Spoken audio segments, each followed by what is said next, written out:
ہمارے نبی کریم صلی اللہ علیہ وسلم کا بہت بڑا دشمن تھا، اور رشتے میں ہمارے نبی کا چچا بھی تھا، ہمارے نبی کا رشتے میں چچا بھی تھا اور بہت بڑا دشمن بھی تھا، اور جس کے کفر کا اعلان، کافر ہونے کا اعلان قرآن نے کر دیا کہ اگر اس کے کوئی کفر میں بھی شک کر لے تو کافر ہو جائے گا، کیونکہ اس کا اعلان قرآن نے کر دیا۔ سورہ تبت یدا پوری اللہ نے نازل فرما دیا۔ لیکن معلوم ہے حضرات کہ ایک مرتبہ حضرت عباس رضی اللہ تعالی عنہ، جو نبی کریم صلی اللہ علیہ وسلم کے دوسرے چچا ہیں، خواب میں ابو لہب کو دیکھتے ہیں مرنے کے بعد۔ ابو لہب کو مرنے کے بعد خواب میں دیکھتے ہیں اور پوچھتے ہیں کہ بتلا تیرا کیا حال ہے؟ تو ابو لہب نے کہا کہ جب سے میں مرا ہوں، جب سے میں انتقال کیا ہوں، طرح طرح کے عذابوں میں مبتلا رہتا ہوں، طرح طرح کے عذاب مجھ پر ہوتے رہتے ہیں، لیکن پیر کے دن، سوموار کے دن، جس دن نبی کی آمد ہوئی تھی، پیدائش ہوئی تھی، اس دن میرے عذاب میں تھوڑی کمی کر دی جاتی ہے۔ اس دن کیا ہوتا ہے کہ جب میں اپنی اس انگلی کو اپنے منہ میں ڈالتا ہوں تو اس سے مجھے پانی کا چشمہ مل جاتا ہے، میں پانی پی لیتا ہوں، باقی دن مجھ پر عذابوں کا سیلاب لگا رہتا ہے۔ تو پوچھا حضرت عباس رضی اللہ تعالی عنہ نے کہ اے ابو لہب، یہ بتلا کہ آخر تو نبی کا دشمن تھا اور تجھ پر اللہ نے طرح طرح کے عذاب نازل کر دیے، لیکن کیا وجہ ہے کہ تجھ پر سوموار کے دن عذاب میں کمی ہو جاتی ہے؟ تو ابو لہب نے کہا کہ بات یہ ہے کہ جب ہمارے بھائی عبداللہ رضی اللہ تعالی عنہ کی بیوی حضرت آمنہ رضی اللہ تعالی عنہا کے یہاں ایک بیٹا پیدا ہوا، تو وہ اس خوشی کے لیے میری ایک لونڈی تھی جس کا نام سویبہ تھا، وہ وہاں پر گئی، اور آنے کے بعد اس نے مجھے یہ خوشخبری دیا کہ تمہارے بھائی کے یہاں بیٹا پیدا ہوا ہے۔ کہا تمہارے بھائی کے یہاں بیٹا پیدا ہوا ہے، تو میں نے کہا کہ بیٹا پیدا ہوا ہے، یہ سننے کے بعد، اور وہ ہمارے نبی کی آمد تھی، پتہ ہے ہمارے نبی کی آمد پر جب اس خوشخبری کو جا کر شعیبہ نے ابو لہب کو سنایا تو یہ غلام تھی ابو لہب کی، اور ابو لہب نے انگلی کے اشارے سے اس لونڈی سویبہ کو آزاد کر دیا کہ تو نے یہ مجھے خوشخبری سنائی ہے کہ میرے بھائی کے یہاں بیٹا پیدا ہوا ہے، جا میں نے تجھے آزاد کر دیا۔ انگلی کے اشارے سے آزاد کر دیا تھا، صرف نبی کی آمد پر میں نے آزاد کر دیا تھا۔ اس وجہ سے اللہ تبارک و تعالیٰ نے مجھے اس دن، پیر کے دن یعنی سوموار کے دن، یہ عظمت بخشی ہے کہ میں جب اس انگلی کو اپنے منہ میں لگاتا ہوں تو پانی کا سبحان اللہ، سبحان اللہ۔ تو حضرات جب نبی کی آمد پر ایک ایسا کافر کہ جس کا اعلان قرآن نے کر دیا ہو، جس کا اعلان ہر صحابی نے کیا ہو، جس کو آج بھی ہم نمازوں میں پڑھتے ہیں، تراویح میں پڑھتے ہیں، قرآن کی تلاوت کرتے ہیں، تبت یدا یاد کرتے ہیں، اور اس کے کفر میں کوئی شک نہیں ہے، جب وہ ہر طرح کے عذاب میں گرفتار ہو کر بھی اگر وہ انگلی کو چوستا ہے اور اس کو پانی مل جاتا ہے ہمارے نبی کے صدقے میں، تو کیا ہم غلامان مصطفیٰ نبی کی عظمت پر گلیوں کو سجائیں، کوچوں کو سجائیں، اپنے گھروں کو سجائیں تو کیا ثواب سے محروم ہو سکتے ہیں؟ ہرگز نہیں ہو سکتے ہیں۔ اسی لیے تو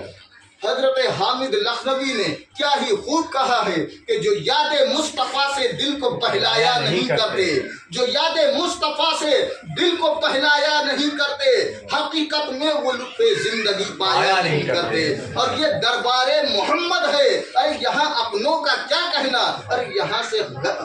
سے ہاتھ خالی غیر بھی جایا نہیں کرتے، یہاں سے ہاتھ خالی غیر بھی جایا نہیں کرتے۔ حضرات، تو یہ ہمارے نبی کی میلاد ہے۔